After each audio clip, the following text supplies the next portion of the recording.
Hello, my lovely patrons, and welcome to another episode of Table Sets, where I do rapid-fire questions for our podcast guest. Yeah, that's right, rapid-fire. Allegedly. You've seen the runtime for these episodes. Let's be for frickin' real. Okay? This episode, we have Em and Tim from BlackWaterDnD. You can listen to their podcast episode now everywhere you get your podcasts, to include Spotify and YouTube, which has the video. You can see video of us. Hello, hi. Thank you for having us. We're very excited to be here. Hell This yeah. or that with Via, our dog. We're very excited. Hell She's here yeah. and tiny. High five. And like, I want to go to sleep, please. She is so sleepy dog. So, Tim, are you ready for some table sets? Oh, yeah. Absolutely. Oh, we start this off with the same question all the time. Sharp or rounded dice? Sharp. Sharp, yeah, sharp. Mm-hmm. You want to make sure that you can feel it whenever you step on it, basically. Yeah. Get it pointy. Or you have to be like punished if you put it in your mouth. Okay, that we makes sense. have a problem at our table with people putting dice in their mouth, so It's a thing. it's a thing. It's a Canadian thing, I think. Yeah, I think it's true. Is it really? I don't know if it's. I don't think it's just Canadian. I think it's For luck. I think it's just for luck. It's for luck. Y'all just stick it in there. You're like, Yeah, 100%. "Arr, arr, arr, arr." Horror or adventure campaigns? Horror. Adventure. You want some swashbuckling? Yeah. Just, Oh, yeah. I'm waiting for a pirate campaign. You could do pirate horror, and then I think both of us would be happy. Oh yeah. We kind of our Yeah, our alternate universe in season 1 Yes. was kind of a pirate Yeah. vibe. It was fun. Role play or combat? Role play. Role play. Role play. Yeah. Pre-recorded or live actual plays? Pre-recorded.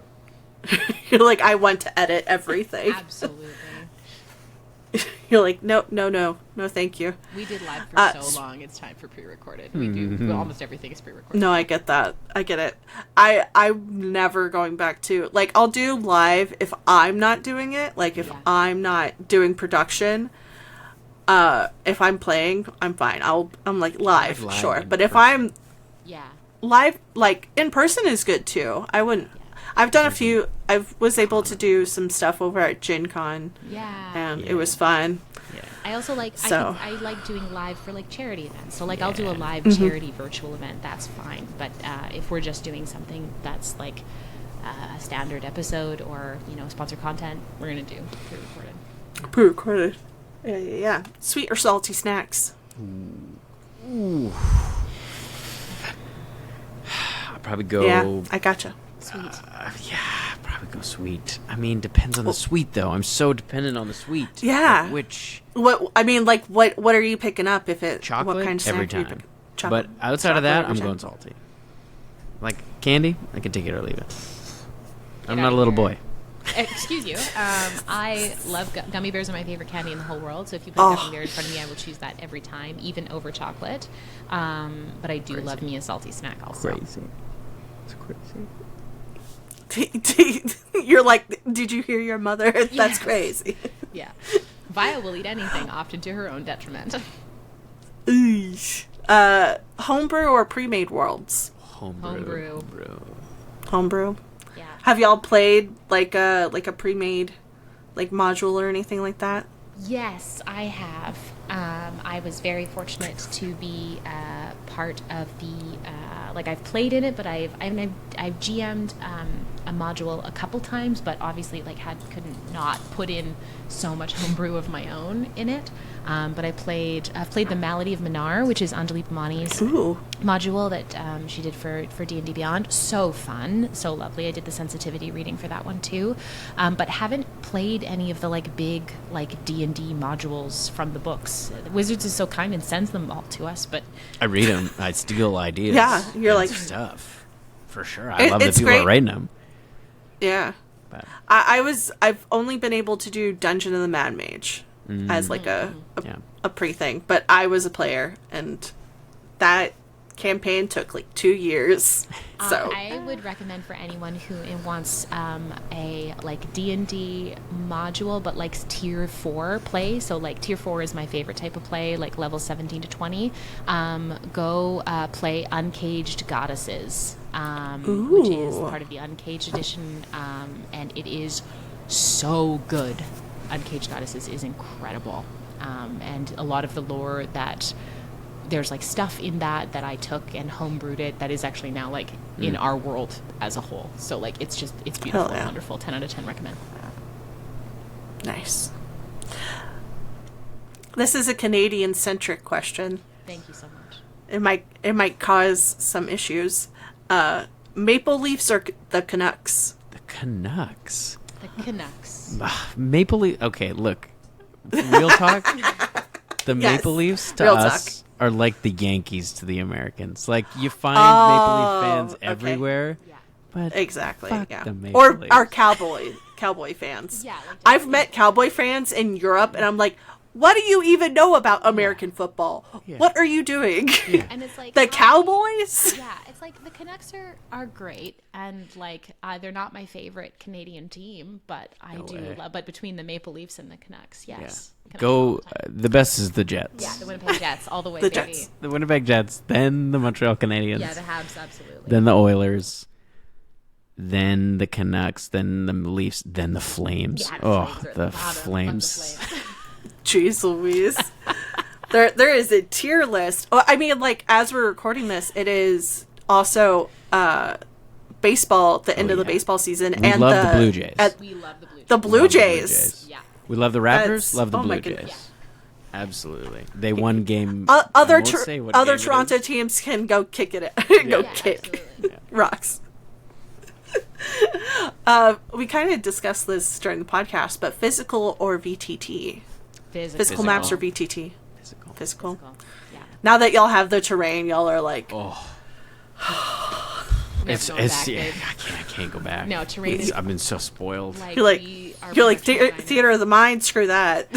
I don't mind theater of the mind. Sometimes, like I much prefer as a GM doing theater of the mind, just because it allows for a little bit more adaptability for me. But like there, as a player, there's nothing like playing on terrain, and like some of those sets that Eric brings out. Yeah, we have a production manager, Eric, who is Eric absolutely M. incredible. Johnson, Came he's the on best. not that long ago, and he's just killing it. And he's just elevated it so much. Yeah. It's like because he Yeah. has so much. He's so much stuff, and he crafts stuff, and like he puts tutorials on our Patreon and is in our Discord.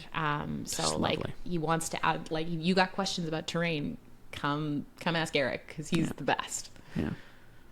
Oh, I'm excited. Oh, forever GM or forever player? Forever GM. Forever GM. Oh, interesting. Well, why is that? Go ahead. I just love being the GM. Like, I love being a player, don't get me wrong. Being a player is very fun. But I just love the active world building. It's so fun.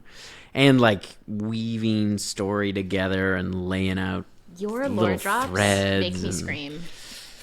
It's very fun. He dropped a lore drop at our previous, like, the session right before, like, that would have been session 111, I think.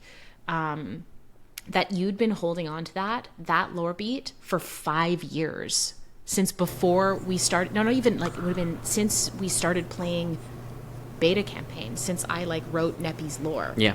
Yeah. He dropped something. Oh from, my like, goodness. Yeah, I was like, this is. I need to lie down for 7 to 10 business days. Like, this is so much. I'm yelling at the table. But I don't know. I think if I had to take the choice between never playing again and never GMing again, I would choose to GM, because I also love the world building. I think it would break my little heart to not be able to GM ever again. Mm-hmm. Binge watching TV or reading a good book? Rude. That's a rude question, Shelly. Sorry. Goodbye, everyone. As much as I love to read, I gotta go binge watching a good TV show. I gotta say, read a book. Oh yeah. So what's on your current binge watching list? Okay, go ahead. Okay, well, We've got to do the new season of Slow Horses. Slow Horses. I've never heard of that. Apple TV. It's Oh, okay, it's an Apple TV. That's why. Okay. So many good Gary shows. Oldman. It's a modern day spy. It's the best modern day spy show on television. It's incredible. British. Very good. It's just fantastic. Yeah. I just finished reading Catabasis by R.F. Kuang. And it spoke to my inner, like, past grad school student in a way that no book ever has before. Basic plot premise is it's at Cambridge, and the only difference is that there's magic in the world, and she's doing her PhD in analytical magic. So, like, the most, like, archaic magic stuff. And her most theoretical... Yeah. So, oh god. Yeah, and her professor dies, and she realizes that if he doesn't recommend her and give her all her accolades and, like, do her dissertation, that she's not going to be able to get the job she wants. So she goes and tries to get his soul back from hell. That is so academia. It was one of the greatest books I've ever read. It was so... I'm, like, wanting to read it again. Like, it's so good. If that was an option in grad school, I think... it would happen. I think people would do it. Absolutely. Yeah. As I went to grad school, I mean, I'm a grad school dropout. Nothing. Let me just put that that there. Grad school is hell, and apparently so grad is school, the place you go after you stop teaching grad school. So, like, that's... But yeah, it's just like you just go back. Very good. Okay. Writing these down. Physical or digital books whenever it comes to your TTRPGs. Physical. I will, like, make do with the digital book, but I would much prefer a physical. Now, I'm going to ask, this is a follow-up question, and I've been asking this a lot because I got told I was a horrible person, but M, you were also in grad school, so you would understand where I'm coming from. Are you okay with highlighting and tabbing your TTRPG books, your physical ones? 100%. Thank you. I write little notes in the margins. I'm tabbing stuff. Yeah. If they're your books, you do. I don't think there's anything wrong with that. No. It's your book. It's your book. It's one of those things. It's especially if I'm making, like, a video and, like, I'm doing, like, a breakdown. It's like going back to doing book reviews in grad school. Just 100%. Like, I have to write notes. Yeah. It's how did this feel? It's like, if it's what was the book? Like, if I know I'm sharing that book with 3 or 4, because sometimes what'll happen is we'll get sent copies of books to share with, like, Blackwater as a whole. Then I won't do that. But I got to shout out Wizards of the Coast, who sends us 2 copies. They usually send us the, like, regular cover copy and the what was that? The limited edition copy. Yep. So, like, Adam usually takes the regular copies, and Tim and I take the limited edition and the alt covers. So, and then nice. Any books that I have, I will tab up and. I'm a dog ear person. I'm like, I might catch same. That. Okay, good. We're in the same place. Same. Yeah, it's my book. I can do what I want with it. Exactly. I'm sorry. But I got called a heathen for even suggesting it. I was like, that person. Well, it was some of the guys over at Oops All Himbos. Oh, so, I love those guys so much, but still, like, if it's your book, that's a hill I'll die on. I love the Himbos boys; they're so great. Yeah, they're great. It's just like they told that to me to my face, and I was just like, okay, all right. I guess I'll just go die now. Okay. Another Canadian question for y'all. Loony or Toonie? Loons or Toons? Yep. I know the lingo. I know. Say Loony. I like the Toonies because they're 2 different colors. Yeah. And I have seen Toonies that have had the middles popped out of them, and that's like... I've seen that too, and, like, they make, like, I've seen people make necklaces out of them and things like that. I'm like, oh, that's cool. That's cool. I went to Canada a couple of years ago, and I do drag and burlesque, and now here in the States, we just give, bills. Yeah. But because you're $1 and you're $2 are coins, people don't like things thrown at them that might hurt them. There was a bar that I was performing at over in Victoria that gave patrons paper, like $1. And like, you know, you just give them the money and they'll give you a bunch of like paper, and then the performers take that to the bar and exchange that for cash. That's smart, because I know there are some bars in Canada. I was going to say, what bar in Victoria? Because I grew up in Victoria. I'd have to look it up. It was in a basement. Yeah. Like near downtown. Yeah. I can't remember. I do know there are some bars in Canada where people do perform, and the throwing of loonies and toonies is encouraged. But I think it is very specific bars for very specific reasons. I will wind up on somebody. I'm the aggressive American. I'm just like, throw something like that. It's more incentive to throw fives. Yeah. Yeah. I'm at a place. Yeah. Oh, I definitely. Yeah. I think it was at the Pump Jack in Vancouver. I love the Pump Jack. I got like, there was no Looney Toony little dollar things. They were like, here's a 5, here's a 10. I was like, yeah. Thank you. That's the way to go. Thank you. I was like, I will take that. America, pay attention.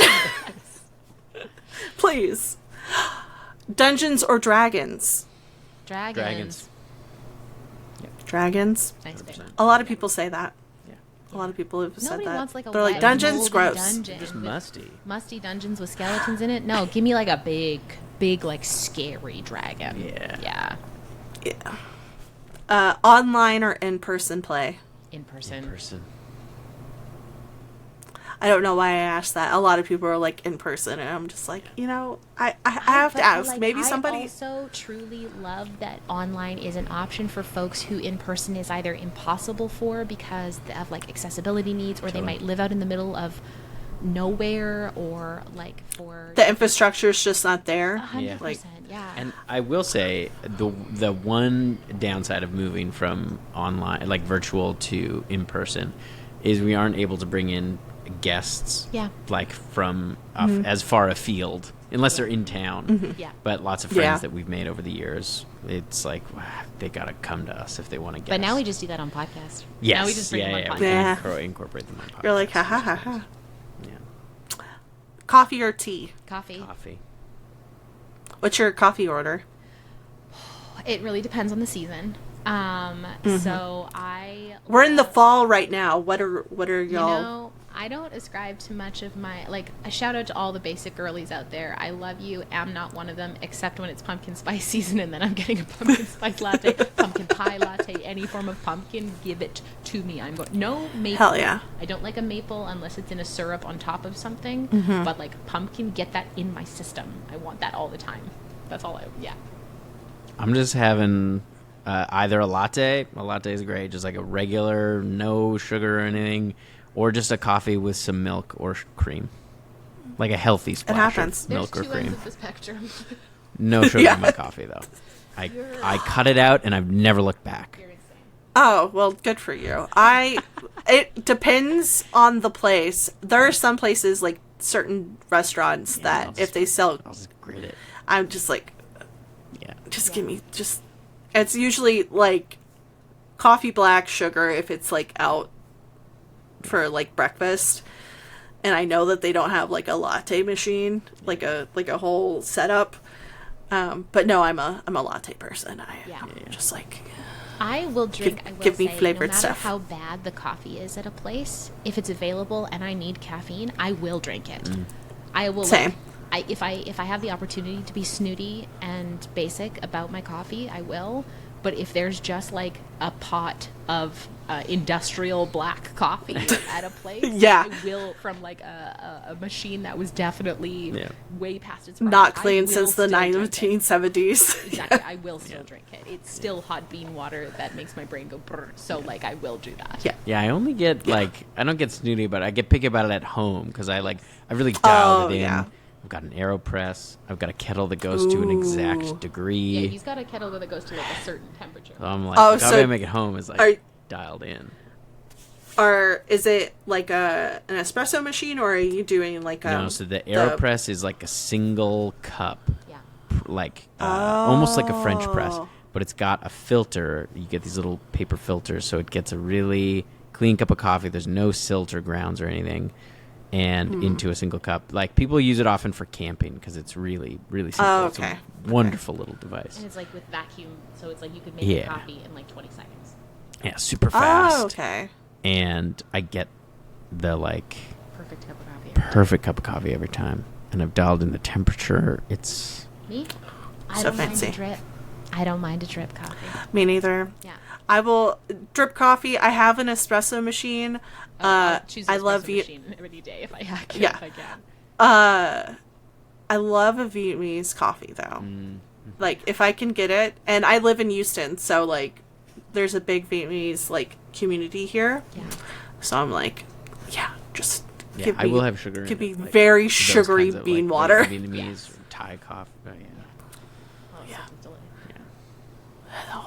And then our final question: indie or commercial TTRPGs? Indie. Indie every time. Yeah, indie. What's on the list that you haven't been able to play yet? I really want to play Yazaba's Bed and Breakfast. Very much. I want to do a podcast of Yazaba's Bed and Breakfast. I am awaiting for when they drop the the book version of God Killer, because there's so much expanded content that they're working on with that. Evil Hat Productions is producing it. I want to do that. What other games do I really want to play? I really want to do a Pathfinder game. I know it's not an indie game, but like, we haven't played Pathfinder yet on our channel, and I really want to do that. What else? There's so many others. So many that are on my shelf. Played my first I played my first Pathfinder 2e game the other day.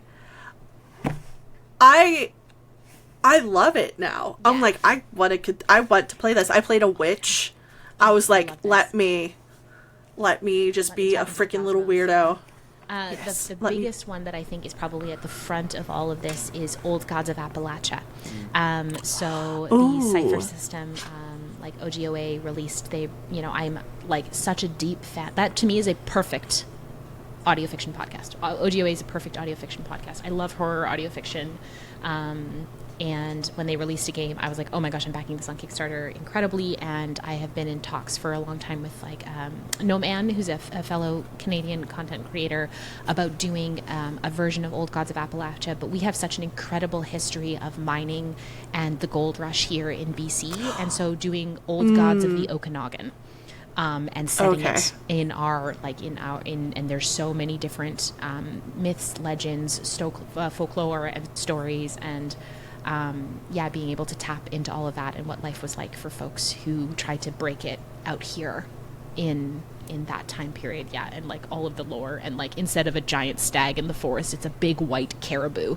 And like, so I have plans for that, but that requires a lot of work, and making sure I would want to work with different cultural communities to make sure their stories were adequately represented, and a lot of sensitivity readers and writers, and like speak with elders of different communities before I would put any pen to paper about that one. But that's the goal. That's like a couple years from now. That's what I'll do. Hell yeah. When I'm finished with the 3 more things of God Killer that I have to put out. You're like, there's more, I promise. It's just... Inc., and then God Killer Endymion, which will be out next year, and then God Killer Ash, which will be my final one after that. Yeah. I'm excited. What about you, Tim? I'm a basic little boy. I love anything powered by the apocalypse. I just think it's a perfect system. It's a good backbone. It really is. Yeah, I've used it to create my own, not necessarily full TTRPG, but I made something in our main campaign called the Big Battle Mechanics, which if you're on our Patreon, you can download for free. And it's a way of running big scale combat in a really fast and momentous way, where basically you like draft units off the top, and they have certain abilities, and then it basically works on momentum, like success and failure, and different spreads. And there's different spreads. Basically, you kind of choose a position that you want to take: offensive, defensive, or strategic, and then depending on that, it gives you a different dice spread of success. So there's like a high success, high failure, high mixed, and so it kind of changes the windows of what those those are. And then based on that, if you succeed and you kind of get to the next stage, the next checkpoint, then it gives you more, like if you were successful, you have more momentum, but if you weren't, then you have less and you're sort of on the back foot, and it's very fun. We've done it a handful of times on the main campaign, and we will do it more, but we have discovered it just is really, really fun. I've never seen war done well on any sort of actual play, and then when Tim kind of came in, like Adam and I contributed a little bit. Tim did the kind of most of the core mechanics behind it. When we put it to test at the table, it was like we tested it live. Like we had never done it before. Yeah. We tested it live in one of our episodes, and it was like, oh, this is great. And we did that with just one person, which Adam was like, you know, the kind of person drafting units and stuff. And then we did a whole table where we worked in pairs and like picked and drafted units. So they had their units became like their characters became like hero units that had special abilities, and it was very fun, and it's very easy to pick up, and it's like a war combat takes like 30 minutes. Yeah. And it's exciting, high stakes. And the nice thing is with Powered by the Apocalypse, you can plug it into any system. It's like the idea, and I've done that with I have the Royale system, which is like a heist system that I made. Nice. That's just a coin flip system. With the idea, like I love being able to build things that you can plug into any, they're system agnostic, where you can be like, oh, how am I going to run this heist? Or how am I going to run this big, giant war battle? Because I find just like certainly D&D, the mechanics just aren't really built for that. It just is way too clunky to run kind of large scale combat. So yeah, I really love a Powered by the Apocalypse. So any of those things. And tell you what, for anyone who of Shelly's patrons, if you come hang out in our Discord and you at me in our Discord and say that you heard about the Blackwater Big Battle mechanics from this podcast, I will send them to you. Yeah. So I will there send them to kids. you, and you can play them, and then you can come yell at me about how great they are. Yeah. Or what you don't like about them. Tell us. Yeah, Give us please. Your feedback. We want Please. There's a feedback form. Tell us. Hell yeah. There's a feedback form. There is. Love yeah, that. I want to know. Love that so much. Well, thank you all so much for being on the podcast and doing table sets and everything like that. Yeah. You can find all of their links down below in the doobly-doo of wherever you're watching this. Thank y'all for being patrons. I greatly appreciate it. You're helping me do this damn thing. I hope you've been liking the podcast. We're wrapping up soon. We've only got a few more episodes. It's I can't believe we're almost done with a second season of this and a full year of this podcast. That's mind-blowing, y'all. Holy crap. With that being said, I love you guys very much, and I will see you on the internet. Goodbye.